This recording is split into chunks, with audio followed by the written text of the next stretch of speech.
104.5. Oh, boy. Wilmington's 80s, 90s, and today. Come with us on this adventure. To Mars we go. And walking out to Mars, how did he... Okay, he's not actually on Mars. No, he's not on Mars. Driving. He's in Pasadena. He's... Well, to us, that would be... Jet Propulsion Laboratory at JPL. And is that his real name? Scott Maxwell. Maxwell. Yes. Playing the part of Scott Maxwell today. It sounds like a soap opera star. But Scott is on the line with us. Yes, he's one of the drivers of Curiosity, the vehicle that's currently navigating its way around on Martian soil. And so many questions. And so little time. And Scott, thank you for being with us. And speaking of time, Sheila? So there's also the difference between Martian time and Earth time. I know it's more than 24 hours on Mars, right? Yes, that's right. The Martian day is 40 minutes longer, and so that's what makes it really interesting, is if you're a rover and you're trying to operate on Mars time, you care about when the sun is up in the Martian sky. You don't care about when the sun is up in the Earth sky, right? Right. So when the sun goes down, it goes down, and the temperature goes down with it, but that happens on a Martian schedule. So if you want to make the most efficient use of the rovers, and right now we do, you have to set on your Mars Earth time clock according to the Mars clock. Right. And so that means you come into work 40 minutes later every day. So if you come into work one day at 8 in the morning, great.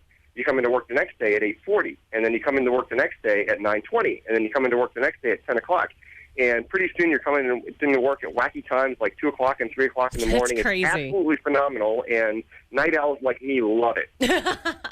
Do they observe daylight savings time on Mars? Oh, stop it. Yeah. Hey, Scott, here's another question. Our friend Oben, he's got a million questions for you. The design and the tires and how cold is it on Mars, and how can we build something to sustain that cold temperature?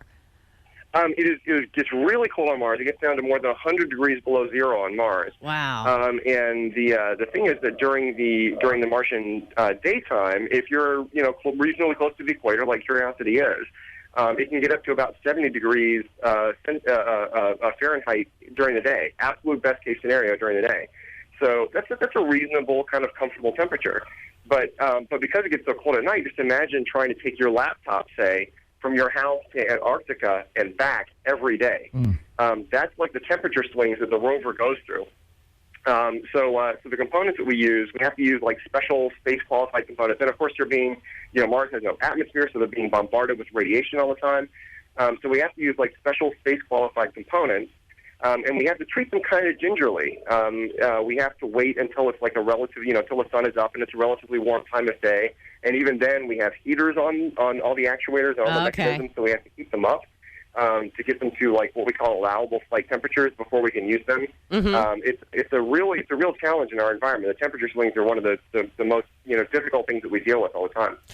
Well, that just sounds like the same weather we deal with all the time. And Scott, thank you so much. We're having to do this because there's so much to learn. Oh, my gosh. And in pieces, and he'll be back with us tomorrow morning. Yes, he will. So if you have some questions that you want to know about Mars and this mission, and go ahead and post them on our Facebook page at Sunny 104.5 or give us a call, 790-1045.